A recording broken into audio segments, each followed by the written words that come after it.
So we will be talking about the theory of Karl Marx, जिसको आप Marxism भी कह सकते हैं।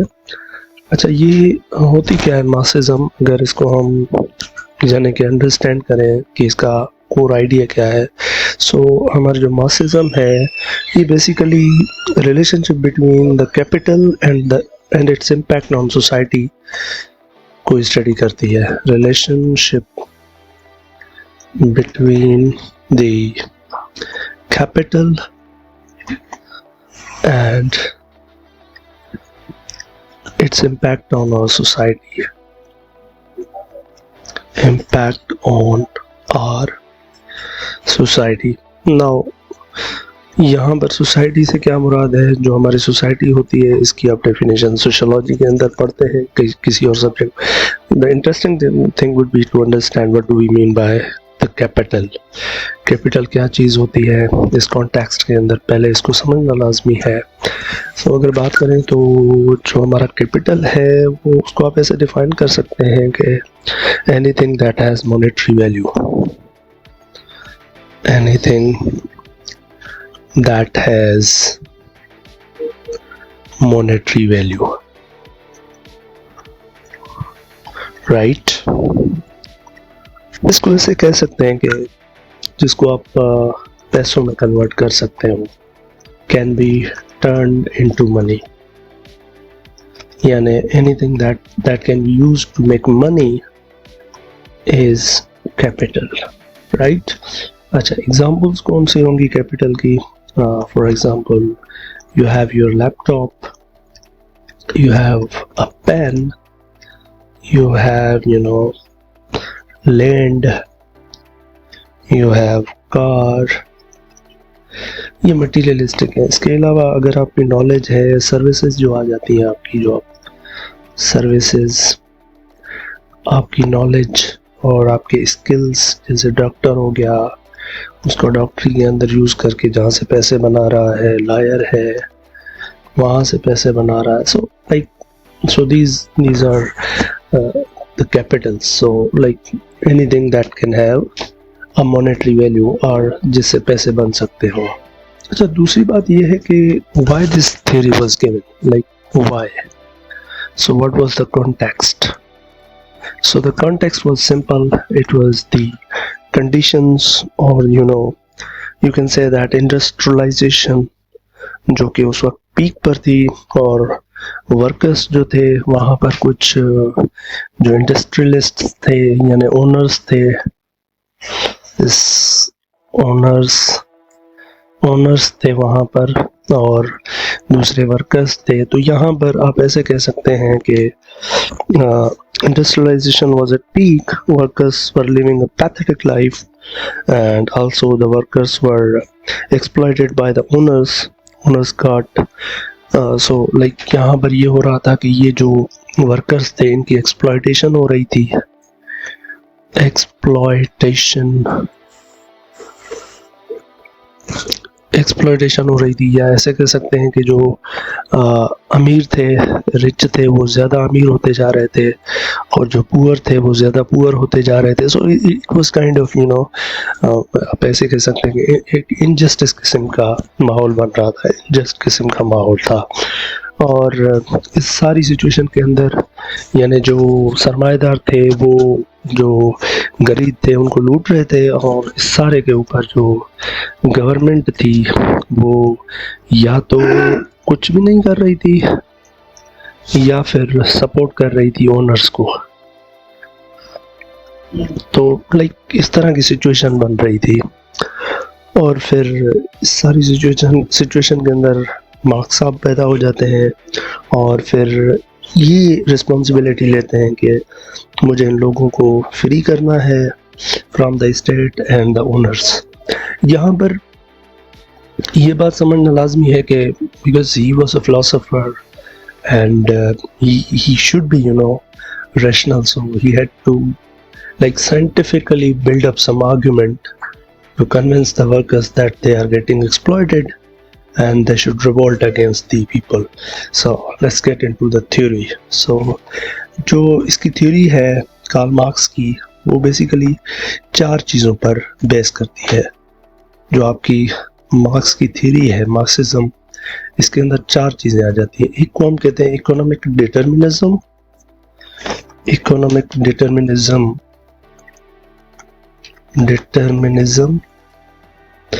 एंड द सेकंड थिंग जो कि इसके अंदर आ जाती है दैट इज सरप्लस वैल्यू, और थर्ड थिंग जो यहाँ पर आती है वो है class struggle, right, and the last thing that comes that is the dialectic. Fourth thing is the dialectics, जिसको आप ये भी कह सकते हैं कि dialectical materialistic kind of dialectical materialism भी कह सकते हैं। तो हम स्टार्ट करते हैं।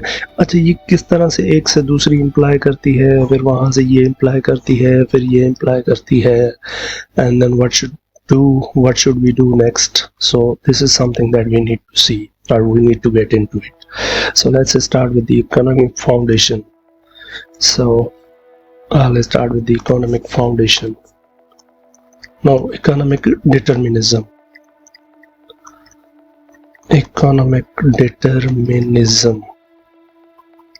So economic determinism के अंदर कार्ल मार्क्स का ये नज़रिया है, ये ख्याल है कि जो इकोनॉमिक फैक्टर्स हैं वो डिसाइड करते हैं the fate of the society. So like you can say that economic factors decide what will happen in our society, what will happen in our society, क्या होगा हमारी सोसाइटी के अंदर, राइट. अच्छा, आप ऐसे भी कह सकते हैं कि जो आपके इकोनॉमिकल फैक्टर्स हैं ये बेसिकली रोल प्ले करते हैं आपके सोसाइटी के अंदर जो भी चीज़ें हैं उनको चेंज होने में या ना होने के लिए. इकोनॉमिक फैक्टर्स, पॉलिटिकल सिस्टम क्या है उसके अंदर ये रोल प्ले करते हैं, और उसके अलावा सोशल सिस्टम के अंदर भी ये रोल प्ले करते हैं सोसाइटी के अंदर, और उसके अलावा कल्चरल, आइडियोलॉजिकल नॉर्म्स, जो भी सोसाइटी से रिलेटेड जो भी कॉन्सेप्ट्स हैं उनके अंदर ये इकोनॉमिक जो फैक्टर्स हैं दे प्ले अ रोल. अच्छा, अब ये होता क्या है इसके अंदर, तो यहाँ पर कार्ल मार्क्स का ये ख्याल है कि जो भी एक सोसाइटी है या एक पर्टिकुलर आप पॉइंट उठा लें इन द टाइम, जो भी वक्त चल रहा है, तो हर टाइम के ऊपर एक इकोनॉमिक फाउंडेशन होती है, economic foundation. So like economic foundation हर पॉइंट पर एक होती है. अच्छा, इस इकोनॉमिक फाउंडेशन की बुनियाद होती है 2 चीज़ों पर. यानी अगर इकोनॉमिक फाउंडेशन है तो इसका मतलब है इकोनॉमी जनरेट हो रही है कहीं किसी न किसी सोर्सेज से. तो जहाँ पर जो आपकी इकोनॉमी जनरेट हो रही है वहाँ पर कुछ फैक्टर्स हैं प्रोडक्शन के, जो आप प्रोड्यूस कर रहे हैं, उनको आप कहते हैं factors of production. Factors of production, factors of production. अब ये कौन से फैक्टर्स हैं प्रोडक्शन के? प्रोडक्शंस के जो फैक्टर्स हैं उनके अंदर आ जाते हैं लेबर, टेक्नोलॉजी, लेबर, टेक्नोलॉजी और रॉ मटेरियल, राइट. सो ये 3 चीज़ें ऐसी हैं जो कि जिनको आप कहते हैं कि ये फैक्टर्स हैं प्रोडक्शन की. मतलब आप कोई चीज़ प्रोड्यूस करना चाह रहे हैं, आपके पास लेबर होनी चाहिए, आपके पास टेक्नोलॉजी होनी चाहिए, यानी टेक्निकल से मुराद कोई स्किल होना चाहिए. रॉ मटेरियल यानी उस चीज़ को बनाने के लिए जो चीज़ें रिक्वायर्ड है वो होनी चाहिए. आपके पास जो फैक्टर्स या एलिमेंट्स ऑफ प्रोडक्शन हैं, जब वो आ जाते हैं आपके पास तो चीज़ें बनती हैं. तो यहाँ पर एक लेबर आ रहा है, और एक जहाँ पर ये काम होगा वहाँ पर कोई ना कोई कंपनी होगी या जो यानी कोई जगह होगी जहाँ पर बन रही होगी, वहाँ पर एक रिलेशन हो जाएगा, बन जाएगा, और उस रिलेशन को ये नाम देता है relation of production. Like he calls it the relations of production. Relations of production बन जाते हैं. जाहिर सी बात है, जब काम शुरू हो रहा है तो वहाँ पर आपके पास एक कोई ना कोई ओनर हो जाता है यहाँ पर, और ओनर से ओनर को वर्कर मिलते हैं और वर्कर्स को कोई ओनर्स मिल रहे होते हैं, तो वर्कर ओनर एक रिलेशनशिप डेवलप हो जाता है। अच्छा, यहाँ पर आके यहाँ पर एक डायलेमा शुरू हो जाता है, जिसको आप डायलेमा कहें कुछ भी कहें, और डायलेमा ये है कि आपका जो यहाँ पर जो आपका ओनर है वो ये सोच रहा होता है, यानी यहाँ पर एक और पॉइंट भी है जो कि इम्पोर्टेंट है कि why someone needs capital, why someone need capital, why capital is needed. So capital is needed to survive, so everyone needs capital, यानी more capital implies, यानी अगर कैपिटल ज़्यादा है किसी के पास तो उसके पास सर्वाइवल के चांसेस ज़्यादा है somehow, और अगर किसी के पास कैपिटल कम है तो उसके पास सर्वाइवल के चांसेस कम है। तो जो आपका ओनर होता है उसको ज़्यादा कैपिटल बढ़ाना होता है हर पॉइंट पर, तो वो किसी न किसी पॉइंट पर आके उसको उस बढ़ाने के लिए, वहाँ पर वो बेनिफिट बढ़ाने के लिए वो एक सरप्लस वैल्यू का कॉन्सेप्ट आता है, जिसको हम अभी डिफाइन करने लगे हैं। वो सरप्लस यानी ज़्यादा बेनिफिट लेना शुरू कर देता है, तो वर्कर्स के अंदर यानी कुछ टाइम के बाद रिजेंटमेंट शुरू होती है। तो इस एक ओनर को खतरा रहता है कि कल को कोई रिवोल्ट ना आ जाए, तो इस रिवोल्ट को यानी रिजेंटमेंट को शट करने के लिए, रोकने के लिए वो एक बहुत बड़ा सुपर स्ट्रक्चर खड़ा करता है यहाँ पर। अब ये सुपर स्ट्रक्चर क्या है? ये जो सुपर स्ट्रक्चर इसने खड़ा किया है ओनर्स ने मिलकर, या ओनर ने, इसके अंदर स्टेट आ जाती है, इसके अंदर लॉ आ जाते हैं, इसके अंदर एक कल्चर आ जाता है, इसके अंदर identity, religion etcetera, everything is there, right. So this is the super structure.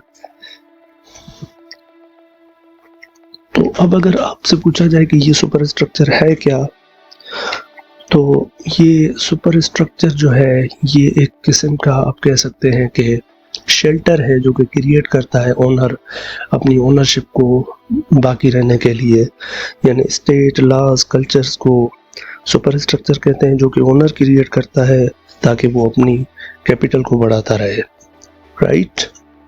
और कैपिटल इसलिए बढ़ाता रहता है क्योंकि उसको ज़्यादा यानी उससे उसके सर्वाइवल के चांस बढ़ते हैं।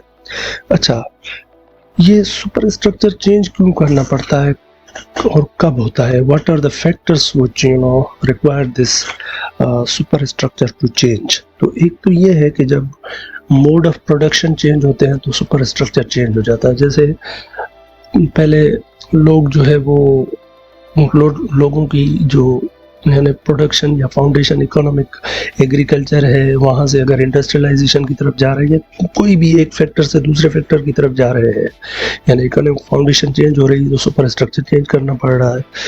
और अगर क्लेश हो जाता है ओनर और वर्कर के दरमियान, यानी वर्कर्स का रिवोल्ट के चांसेस बढ़ते हैं, तो उस वक्त भी आप सुपर स्ट्रक्चर को चेंज करते हैं, यानी ओनर चेंज करता है ताकि वो जो वर्कर्स हैं उनको भी खुश रख सके। सो all of this is economic determinism, what we discussed so far. So the next point is the surplus value. Surplus value.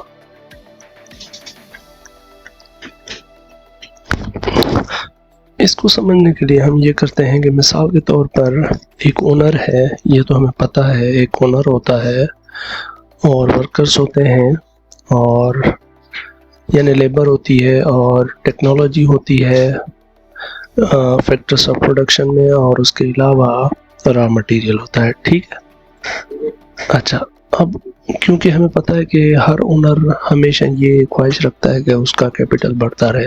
मिसाल के तौर पर अगर कोई बंदा है, मिसाल के तौर पर एक बंदा है, कंपनी का ओनर है, और उसकी कंपनी जो है वो मंथली जो है वो ये चले एक चीज़ कोई बना रहा है, एक चीज़ बना रहे हैं, मिसाल एक पेन का मिसाल लेते हैं, एक पेन जो है वो बनाई जा रही है, कॉस्ट प्राइस जिसकी है वो लेट्स से 20 रुपये है और उसको बेचा जा रहा है, सेलिंग प्राइस उसकी जो है वो 30 रुपये है, तो अब प्रॉफिट 10 रुपये हो रहा है, दैट्स द प्रॉफिट। बट अगर अब ओनर चाहता है कि ये 10 से 12 हो जाए, so now he needs to either raise the selling price. अब अगर सेलिंग प्राइस को हम बढ़ाते हैं तो डिमांड कम हो जाएगी, क्योंकि महंगी हो जाएगी, तो उसकी वजह से शायद इतना रेवेन्यू जनरेट ना हो, so that's not feasible option. But अगर यहाँ आ जाए तो इसका मतलब है कि ये कास्ट प्राइस कम करनी पड़ेगी, लेकिन टेक्नोलॉजी पे जो खर्चा आ रहा है और रॉ मटेरियल पे वो भी फिक्स है, तो अब वो जो 2 रुपये या 3 रुपये ज़्यादा बढ़ाना चाह रहा है ओनर, वो डेंट देगा इसको, लेबर को या वर्कर्स को। तो अब ये जो यहाँ मिसाल के तौर पर प्रॉफिट तो हो रहा है P, अब वो क्या करेगा, इसमें Y ऐड करना चाह रहा है। अब वो क्या करेगा, ये जो Y अमाउंट इसमें ऐड कर रहा है, ये Y इस वर्कर की अगर W वेज है तो यहाँ से माइनस कर देगा, सॉरी ये Y यहाँ से माइनस करेगा। तो ये जो सरप्लस वैल्यू है ये वो वैल्यू है Y जो कि प्रॉफिट में ऐड हो जाएगी और वेजेस में से निकल जाएगी, in order to get a new increased profit, and as a result the worker will get exploited. So अगर इसको define करें, what is this surplus value? So this surplus value is actually extra money, that's the extra money. Okay, so you can say that the extra money or extra profit obtained by exploiting the labor by owner, obtained by owner by exploiting the labor। अच्छा, ये हो गया, right. ये आप कह सकते हैं तो वैल्यू ऑफ लेबर जो उसका कट लग रहा है, या अगर मैथमेटिकली मैं इसको ऐसे डिफाइन करता हूँ, मैं कहता हूँ कि let P be the profit of owner and W be the wages of workers. So now the amount Y is surplus value such that this Y is added into the profit and it is taken away from this wages, and as a result the owner gets new increased profit and the wager gets so like new wage decreased wage, right? अच्छा, यहाँ ये हो रहा है कि क्योंकि अब यहाँ पर एक्सप्लॉयटेशन शुरू हो रही है, so basically surplus value is the point जहाँ पर एक्सप्लॉयटेशन शुरू हो रही है। सो दिस इज द ट्रिगर, यहाँ से एक्सप्लॉयटेशन शुरू हो रही है। अब जब ये एक्सप्लॉयटेशन होगी तो क्या होगा, आहिस्ता आहिस्ता ये वर्कर्स को जो है रियलाइज होगा कि भाई हमारे साथ कुछ गलत हो रहा है, and then will go towards the revolt. वो जो रिवोल्ट की तरफ जाएंगे, वहाँ पर जो अगली स्टेज आती है जिसको फिर मार्क्स कहता है कि that's the third stage and that is the class struggle. So this is the class struggle. So अगर क्लास स्ट्रगल को हम डिफाइन करें तो it's a clash between the owner and worker. So you can say that because of constant exploitation of workers at the hand of workers by the owners,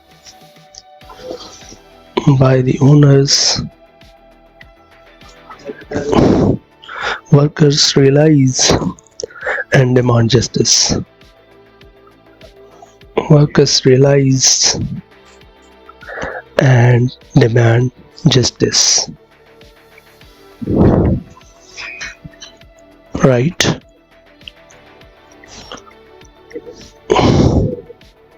So when what happens, so because of the constant exploitation of workers by the owners, workers realize and demand justice, and this way the resentment in the workers, the resentment in workers is developed against owners,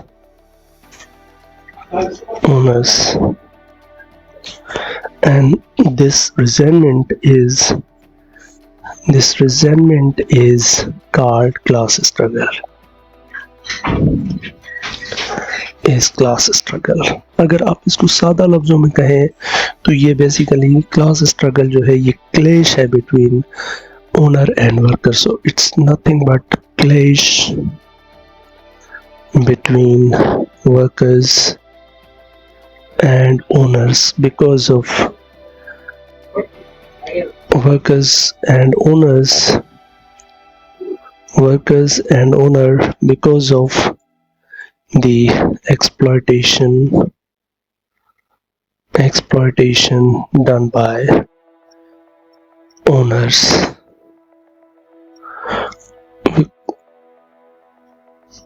Because of the exploitation of workers done by owners.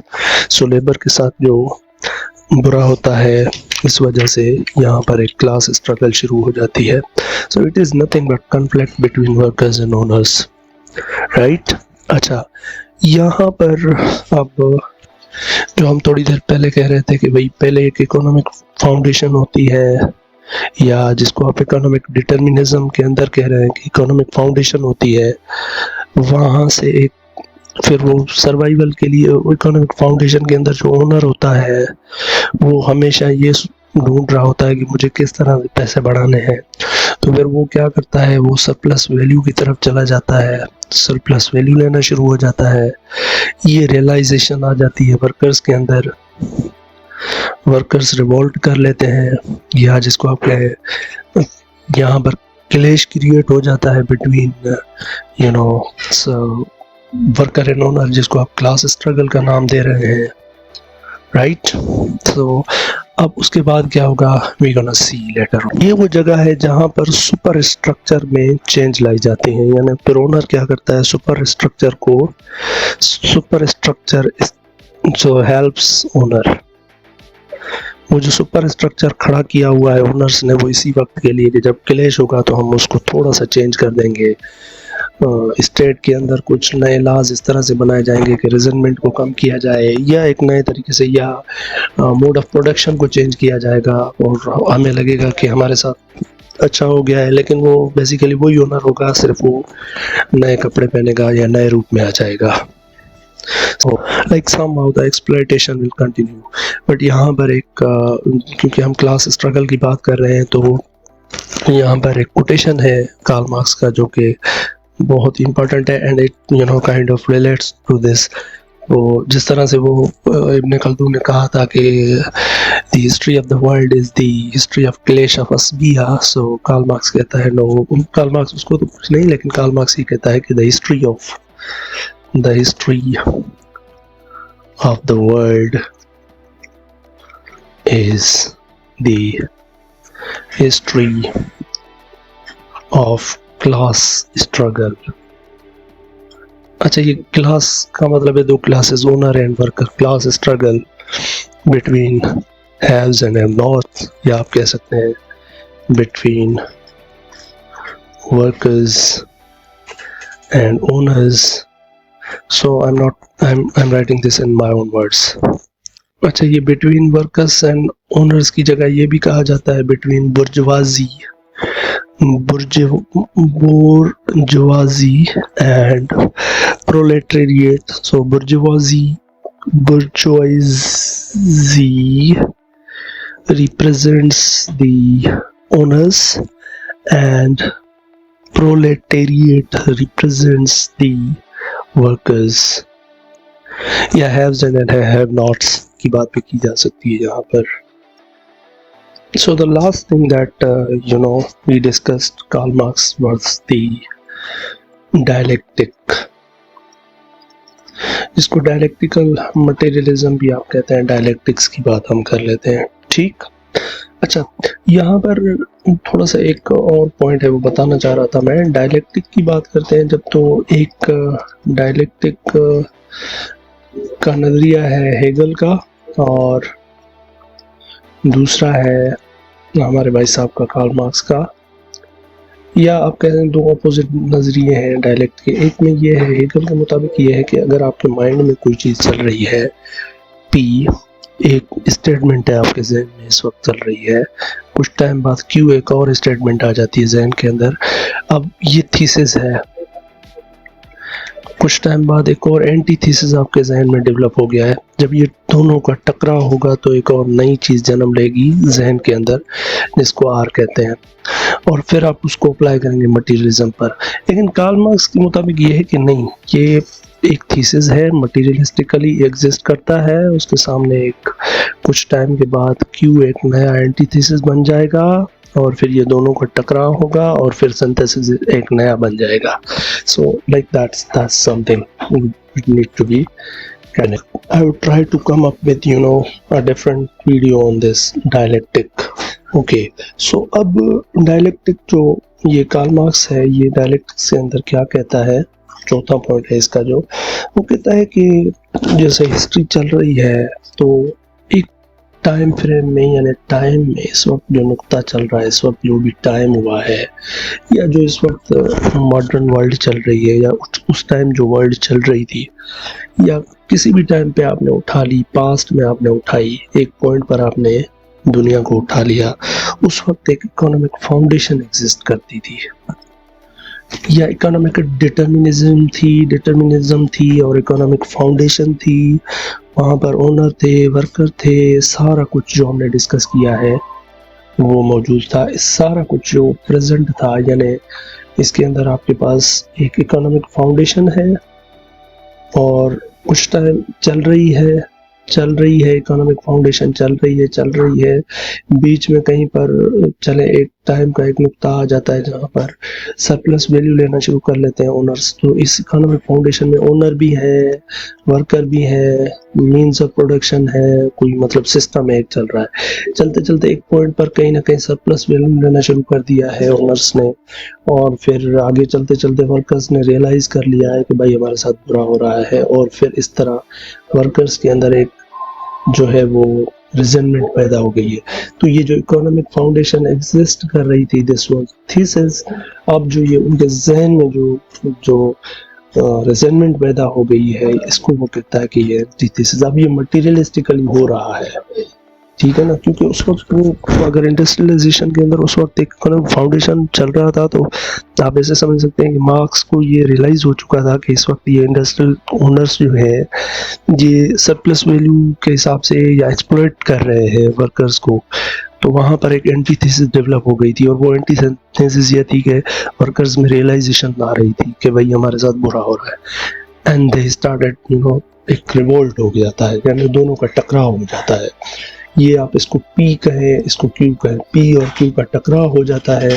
फिर वो क्या करते हैं, जो हमारे owners होते हैं, वो एक सुपर स्ट्रक्चर को चेंज करके ये जो इकोनॉमिक फाउंडेशन है इस टाइम पर जो थी उसको चेंज कर देते हैं, यहाँ पर एक नई इकोनॉमिक फाउंडेशन बना देते हैं।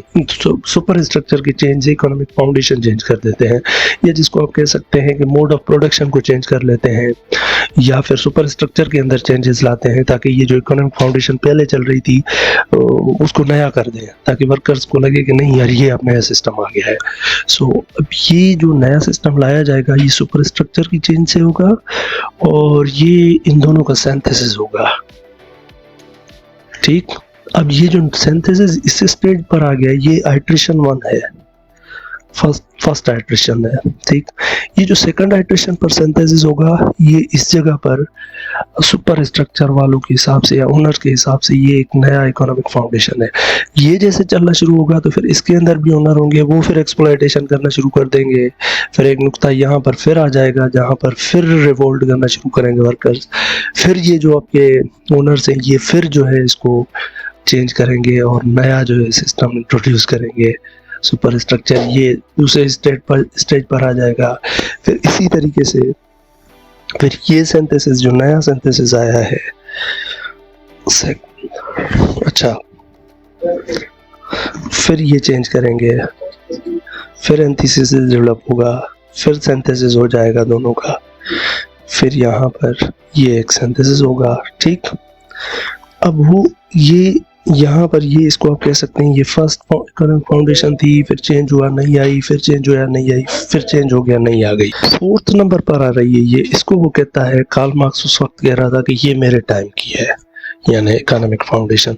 तो पहले जहाँ पर जो थी इसको वो कह रहा है एशियाटिक फेज, और जो सेकंड नंबर पर आ रहा था उसको वो कह रहा था कि ये है एंशिएंट, और नाम्स भी होते हैं इनके, और ये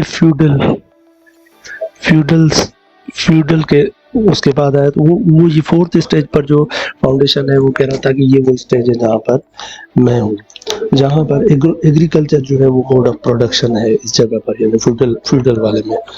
और फिर ये फ्यूडल वाले के बाद फिर ये रिस्पॉन्सिबिलिटी लेता है कि अब मेरा काम है, यानी अब मैं आ गया हूँ तो मैं जो है वो वर्कर्स को बताऊंगा, तो वर्कर्स रिवोल्ट करेंगे और रिवोल्ट करके फिर जो है वो, अच्छा तो कार्ल मार्क्स ये समझ रहे थे कि ये जो इस वक्त फेज चल रहा है इकोनॉमिक फाउंडेशन, अब मैं आ गया हूँ तो मैं अब लोगों को अवेयरनेस दूंगा, अवेयरनेस देकर बताऊंगा कि भाई आप लोगों के साथ एक्सप्लॉयटेशन हो रही है।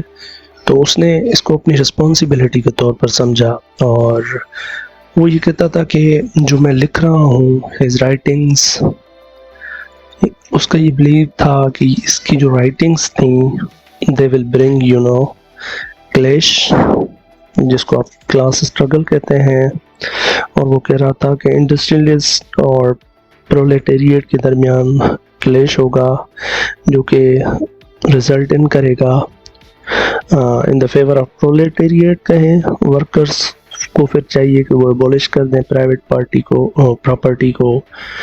तो यहाँ से यानी ये बात कह रहा था कि जब ये फेजेस आ गए थे यहाँ पर, तो वो कह रहा था कि जब मैंने लोगों को अवेयरनेस दे दी तो फिर होगा क्या। तो let me change the marker, maybe this is the first phase, so this is going to be the second one, and then we can draw third one.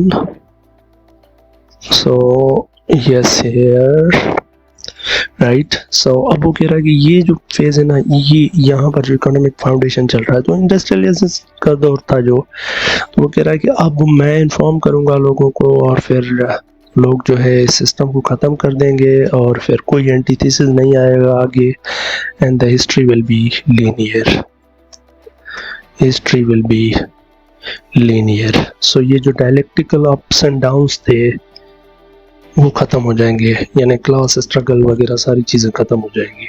अच्छा, इसके अलावा अगर इसकी बातों को देखें तो वो ये कह रहा था कि अगर अब जब इनकलाब आ जाए, या अब ये सिस्टम गिर जाए, या जिसको इकोनॉमिक फाउंडेशन चेंज हो जाए, तो अब वो कह रहा था कि वर्कर्स को चाहिए कि वो एबॉलिश कर दें प्राइवेट प्रॉपर्टी को, एबॉलिश प्राइवेट प्रॉपर्टी, जो प्राइवेट प्रॉपर्टी है उसको एबॉलिश कर दें वो।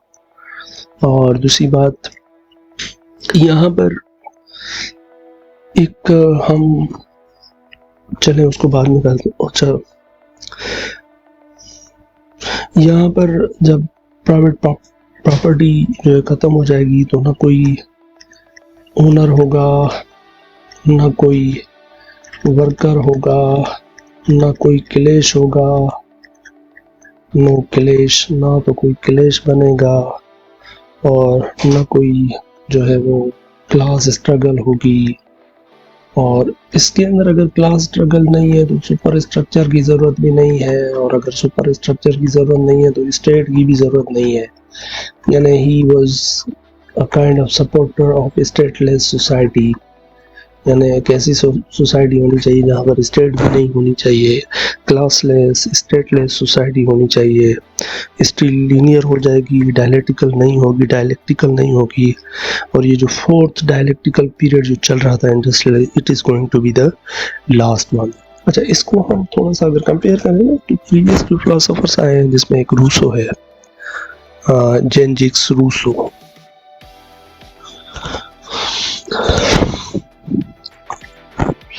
अच्छा, रूसो को अगर आप देखते हैं तो रूसो भी इसी तरह के ख्यालात का आदमी था ना।